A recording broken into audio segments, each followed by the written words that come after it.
High bird جمہوریت کی کرامات by مظہر عباس۔ 14 اگست کو ہر سال ہم یوم آزادی مناتے ہیں۔ آزادی کیا ہوتی ہے اس کا اندازہ وہی کر سکتا ہے جو غلام رہا ہو یا جس نے قید و بند کی صعوبتیں برداشت کی، مگر شاید ہم بھول گئے کہ اس آزادی کے لیے جو جمہوری جدوجہد 1857 میں شروع ہوئی تھی اس کو کچلنے کے لیے بغاوت جیسے قوانین لائے گئے، جن میں ایک آفیشل سیکرٹ ایکٹ بھی تھا۔ قیدی بدل گئے، سزا دینے والے بدل گئے، قوانین آج بھی لاگو ہیں، بس فرق اتنا ہے کہ کل تک ان قوانین کی مخالفت کرنے والے آج ان کا دفاع کر رہے ہیں۔ ایوان صدر کی راہداریوں میں جو کچھ ہوا اور جو ہو رہا ہے وہ محض ایک اتفاقیہ واقعہ نہیں، پوری ایک داستان ہے۔ نہ جانے کب تماشا ختم ہوگا۔ اہم بات یہ نہیں کہ قانون کیسے بنا، بلکہ قانون کیا بنا۔ آئین 1973 خدا حافظ۔ ہائی برڈ جمہوریت کا بول بالا ہے۔ اسلام آباد میں آفیشل سیکرٹ ایکٹ عدالت قائم ہو چکی ہے، جہاں ان کیمرہ ٹرائل ہوگا، اور یوں ہم ایک نئی تاریخ لکھنے جا رہے ہیں جمہوری مارشل لا کی۔ محترم عارف علوی صاحب پیشہ کے اعتبار سے دانتوں کے ڈاکٹر ہیں، مگر صدر بننے کے بعد وہ چلے تھے کینسر کا علاج کرنے۔ اب نسخہ کہیں کھو گیا ہے تو پہلا سوال تو انہی سے بنتا ہے کہ آخر نسخہ میں لکھا کیا تھا؟ کمپاؤنڈر کون تھا؟ ہٹ وکٹ تو وہ ہو گئے ہیں، تھرڈ امپائر کے فیصلے کا انتظار ہے۔ معاملات زیادہ بگڑے تو کہیں وہ خود اسی قانون کی زد میں نہ آ جائیں۔ جب تک وہ صدر ہیں مقدمات سے بچے ہوئے ہیں، مگر وہ وقت بھی آن پہنچا ہے۔ 9 ستمبر کو اپنے عہدہ سے ریٹائر ہو رہے ہیں۔ آئین و قانون کے لحاظ سے وہ تب تک صدر رہ سکتے ہیں جب تک نئے صدر کا انتخاب نہیں ہو جاتا، جس میں تاخیر کا امکان ہے۔ اب اگر کھیل لمبا ہے تو ان کا وکٹ پر رہنا مشکل ہے۔ ویسے بھی ہمیں آئین اور قانون پر چلنے کی عادت نہیں۔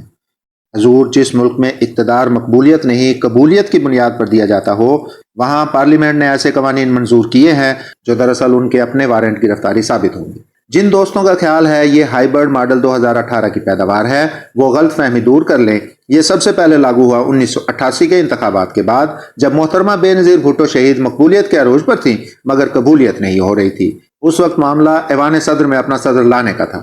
الیکشن جیتنے کے بعد ان کو ایک فہرست تھما دی گئی جس پر لکھا تھا صدر غلام اسحاق خان، وزیر خارجہ صاحبزادہ یعقوب اور وزیر خزانہ غالباً ڈاکٹر محبوب الحق۔ مقبولیت کا یہ عالم تھا کہ ISI کے سابق سربراہ جنرل حمید گل نے ان کا راستہ روکنے کے لیے اسلامی جمہوری اتحاد بنوایا، مگر PPP نے پھر بھی الیکشن جیت لیا۔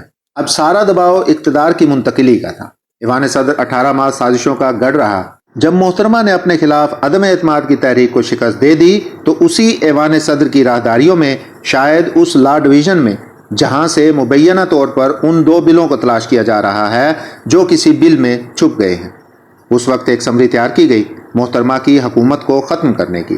سخت ہدایت تھی کہ وزیر اعظم کو کانوں کان خبر نہ ہو۔ وہ بھی اگست کا ہی مہینہ تھا۔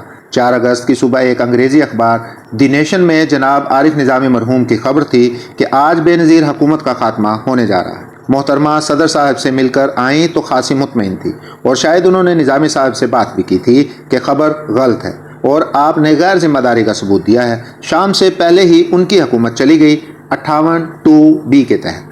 بات اگر یہیں پر ختم ہو جاتی تو غنیمت تھی۔ پھر اسی ایوان صدر میں ایک الیکشن سیل بنایا گیا جو ابتدا تھی مشہور زمانہ اصغر خان کیس کی، جس کے انچارج مبینہ طور پر اسحاق خان کے پرانے ساتھی اور بیوروکریٹ رویداد خان صاحب تھے۔